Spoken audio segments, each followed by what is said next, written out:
GameSpot UK. I'm Jane Douglas. And I'm Guy Cocker, and every fortnight we bring you the best in gaming news, interviews and competitions direct from our London studio.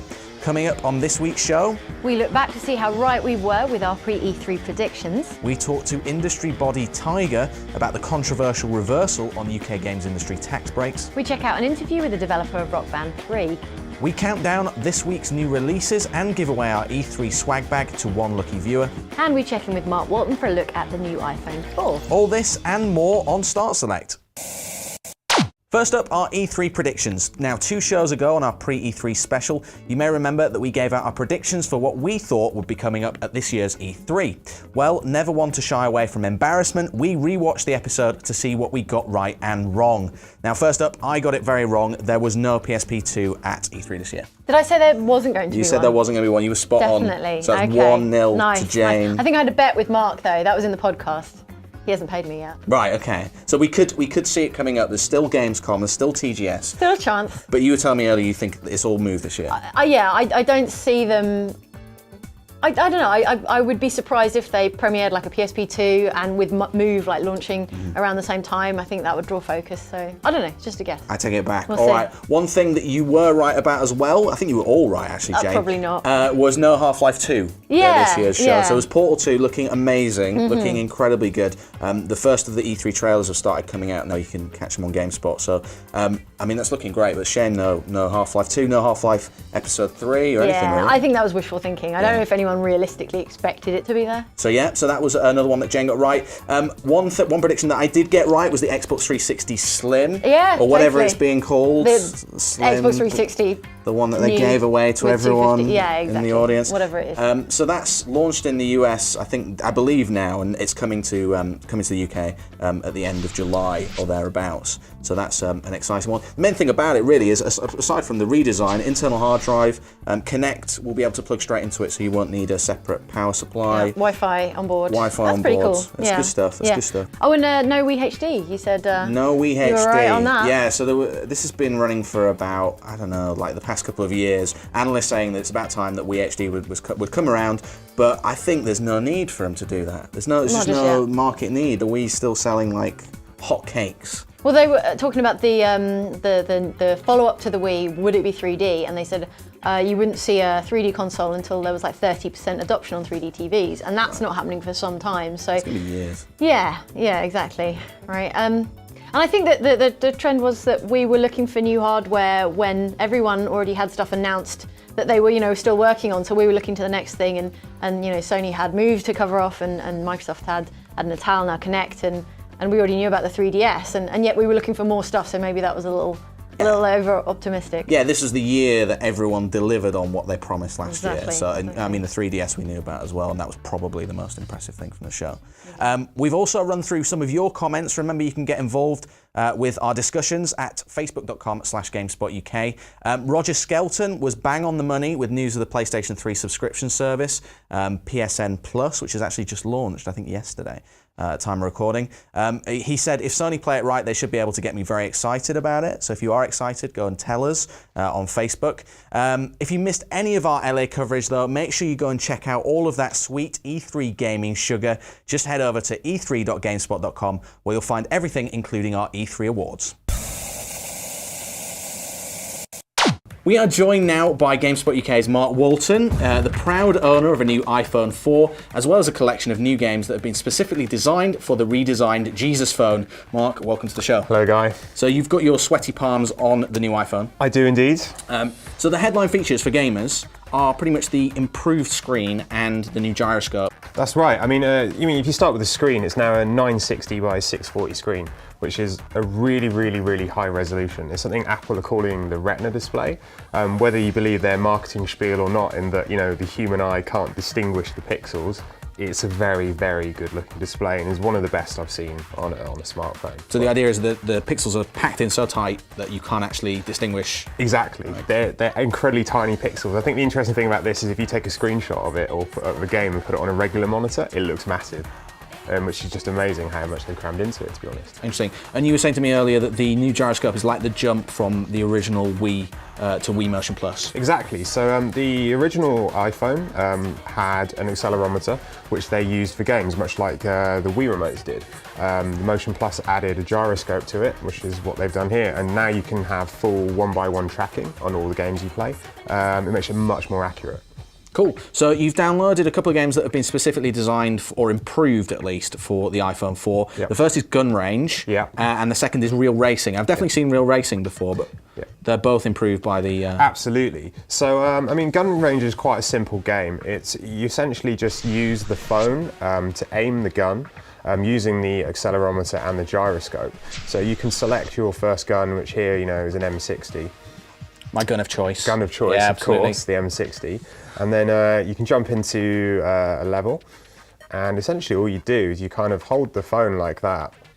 As if you're aiming with the gun, and then you kind of just shoot by tapping the screen, and then it's one-by-one tracking, so wherever you point it, it kind of moves across to it, which is very, very cool. And I mean, it's more of a proof of concept, this game, than anything else. It's not a full game. I don't think you're going to get too much out of it, but you know, you can see what they can do with the technology that's now in the phone, and the graphics look great as well. Yeah. I mean, you're much better at this than I was doing earlier. So you can download it. It's just basically a series of gun ranges that get harder and harder. The targets are moving. Yeah, that's right. So they move faster. Some of them become more distant as you go through all the levels. You have to kind of hit more of them in the allotted amount of time, which I think is about a minute per level. So like it starts off with where you have to hit like 15, and then later on you have to hit 30. And so on. It just gets faster and faster, progressively more difficult. So you like it? It's improved. Yeah, it definitely. It shows what you can really do with this. And I think if we get a Call of Duty or something on here, we're using this. Only a matter of time. Yeah, exactly. It'd be really good. The second game is Real Racing, which is obviously a racing game, and you hold the control like you would a steering wheel, I guess, like the... Exactly. So I mean, a lot of the iPhone games before did this, where you could steer with this, but what's added by the gyroscope is much more accurate, basically. So yeah, it's the same thing. You kind of, it auto accelerates for you.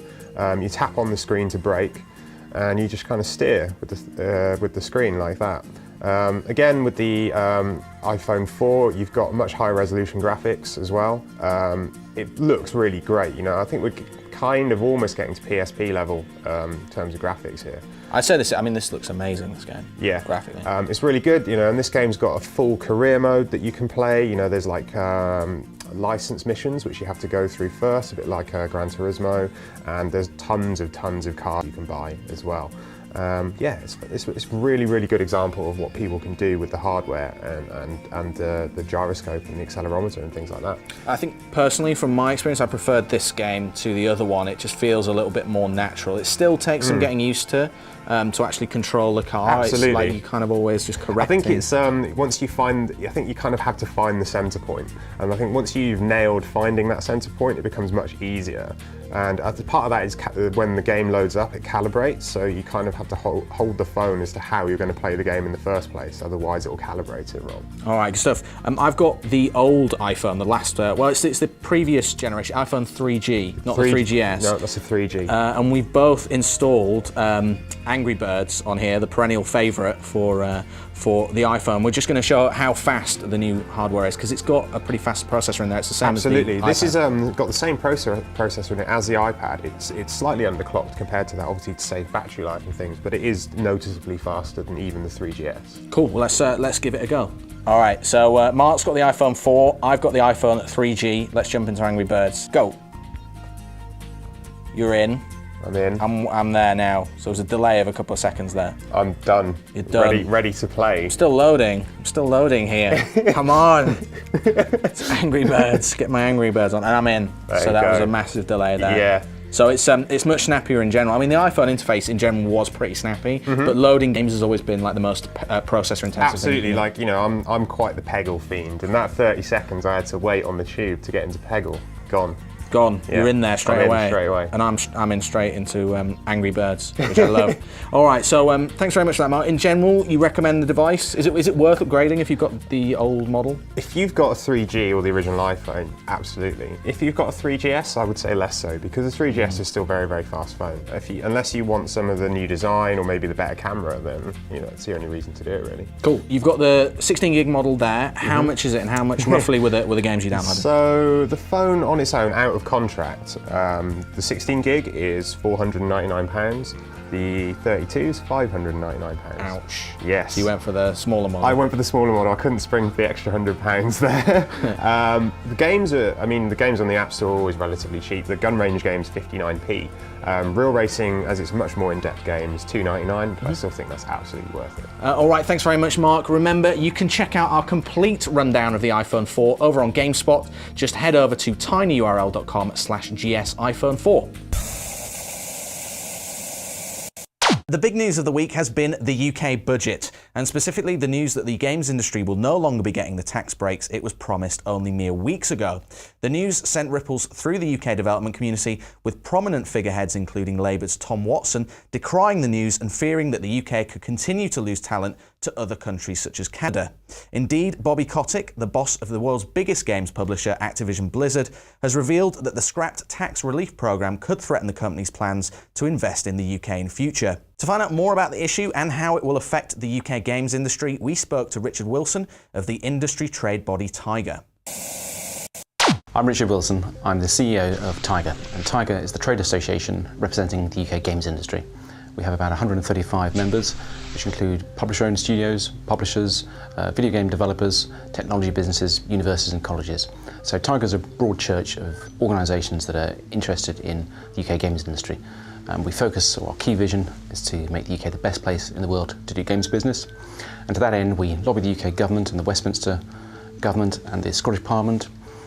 We work to raise the media profile of the games industry, and we offer benefits and services to help our members become ever more competitive. So what was your response to last week's news that the UK government was going to rescind on the previous government's plans for games industry tax breaks? You've been quite outspoken, but tell us about your broad opinion on that. Yes. I was very disappointed by the coalition government's announcement in the budget that it would not proceed with games tax relief. I was disappointed because the Conservatives and the Liberal Democrats before the election gave unequivocal commitments to introduce games tax relief.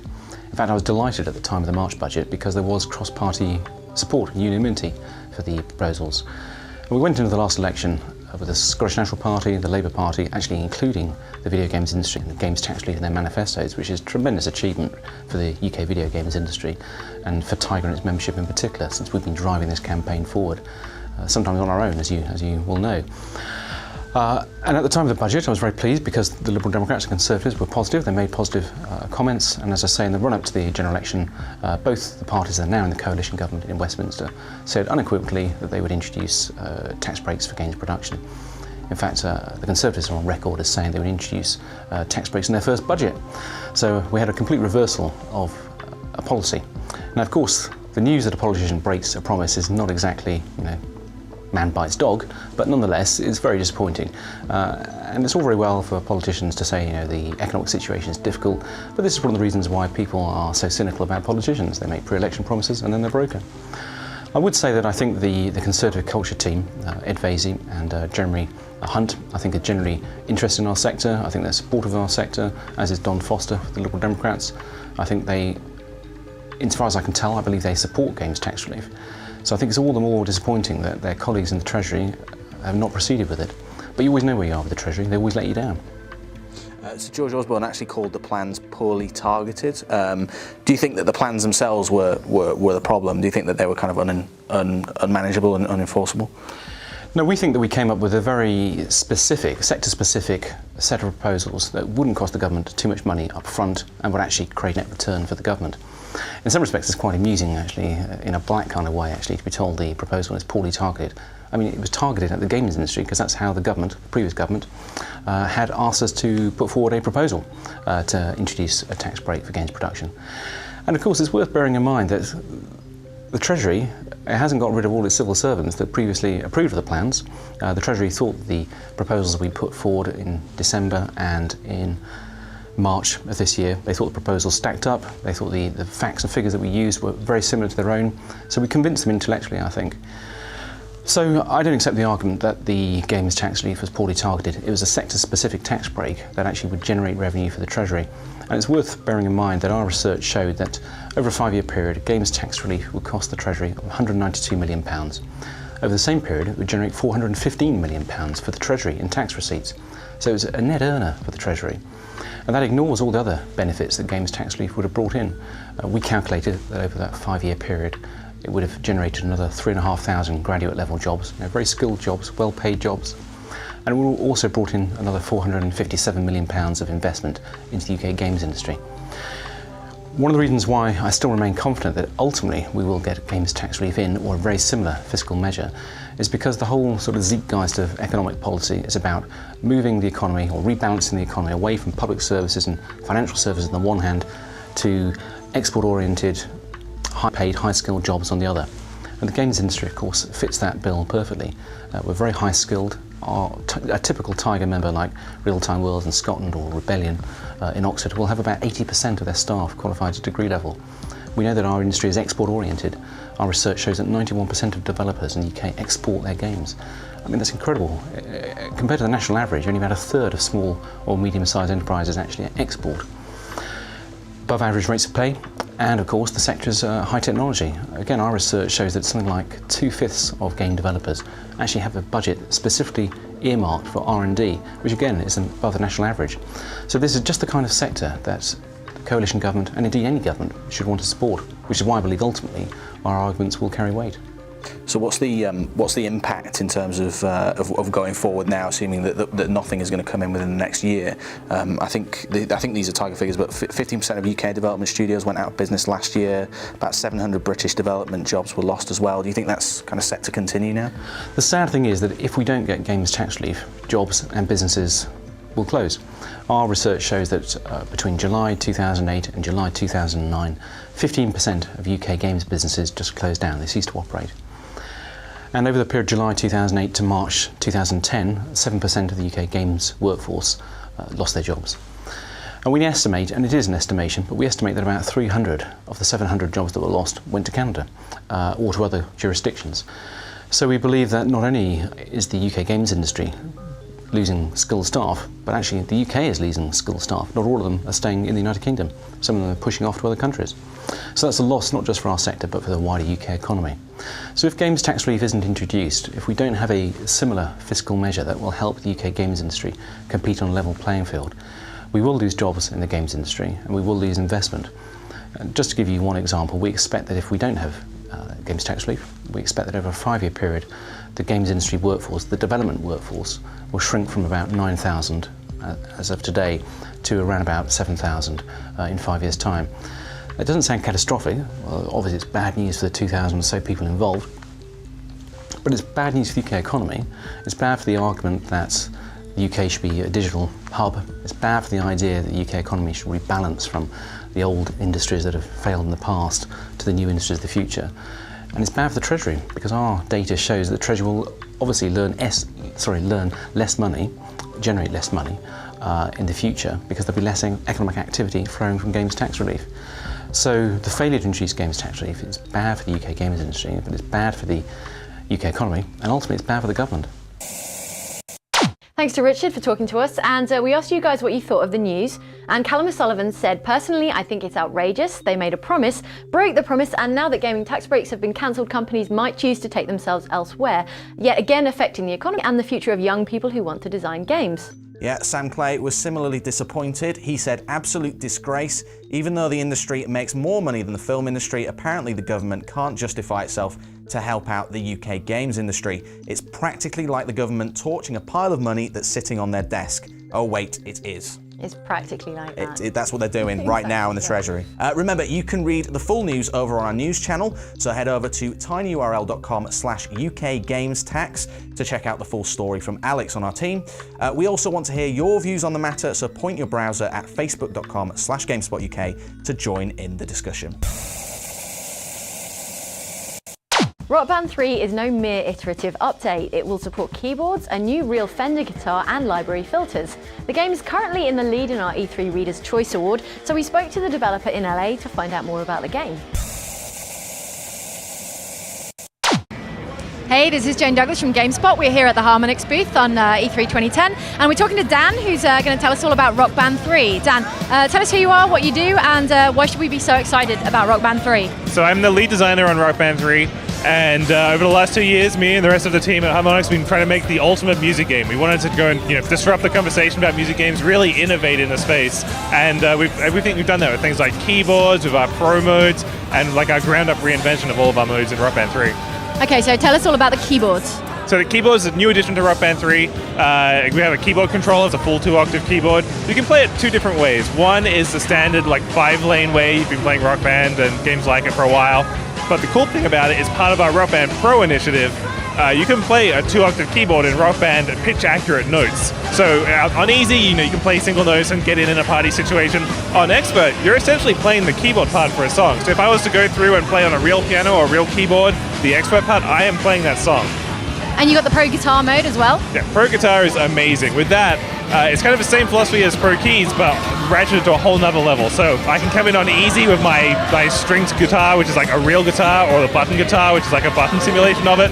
I can go on Easy and just play single notes. I can go up to Medium and learn power chords and basic chords, all the way to Expert, where on Expert, I'm playing the actual guitar part. If I was to get a guitar and plug it into an amp, I'm playing the real guitar part on Expert. Was this the plan all along, just to teach us how to play keyboards and guitars? We've always wanted to do it for a while, but after seeing, getting Rock Band into people's houses and getting people familiar with playing with a band, it really was the next step for us. Okay, so tell us about the content, what we're going to get in the set list, and about the backwards compatibility with other songs. Absolutely, we have 83 songs on a disc by 83 amazing bands. Power of Love, Bohemian Rhapsody by Queen, Break On Through by The Doors, never been in a music game before. Modern stuff as well, like the White Stripes, there's some Them Crooked Vultures, Metric is in there. It's also always compatible with all of our DLC, so the 1,500 songs that are out right now work with Rock Band 3. Your AC/DC export, Green Day export, all works in Rock Band 3, and we're going to have at least 2,000 songs by the end of the year that you can build your music library up with. Okay, so that's like a 2,000 strong music library. We saw you've got some kind of filtering system to help people navigate. That's a lot of music, right? So... Yeah, that's a huge deal if you've got a lot of songs. You don't have to scroll down to the end of a 2,000 song list. So I can go through in Rock Band 3 and say, only show me Rock Band 3 songs that are under 3 minutes long and are from the 80s. So I can have like an 80s party without people playing huge epic songs. And we saw you've got the all-player mode.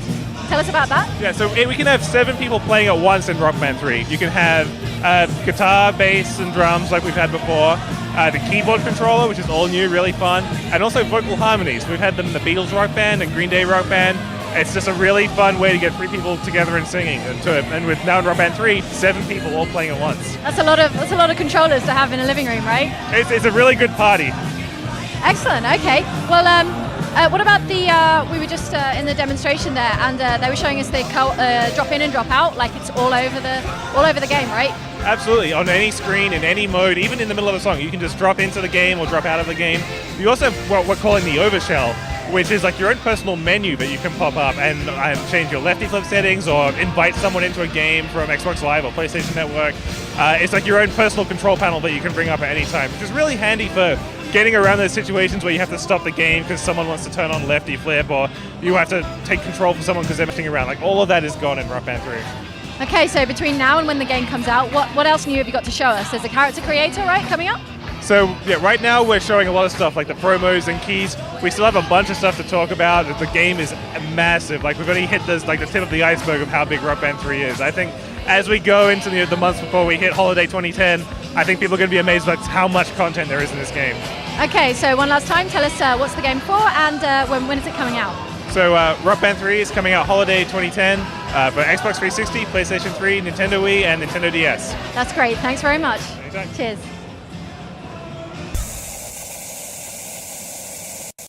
All right, time for this week's new releases now. These are the biggest games hitting UK stores this weekend. All right, first up we have Sniper Ghost Warrior on Xbox 360 and PC.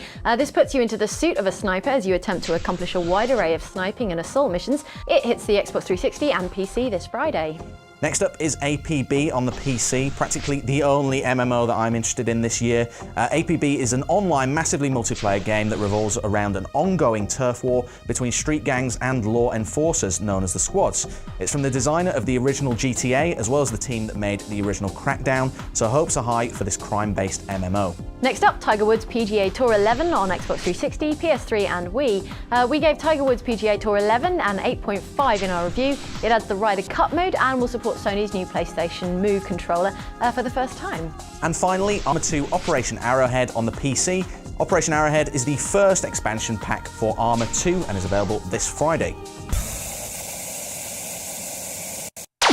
This week on Start Select, we have a very special prize for one lucky viewer. It's the chance to win this massive bag of swag, which we collected from the E3 show floor. Now, Jane, you were pretty active, grabbing everything like your kid in the candy store. I was trying. Some of them are quite demanding. If you want a T-shirt, you've got to sit through interviews and demonstrations. Yeah, we got Lego figures from Lego Universe, which was pretty good actually.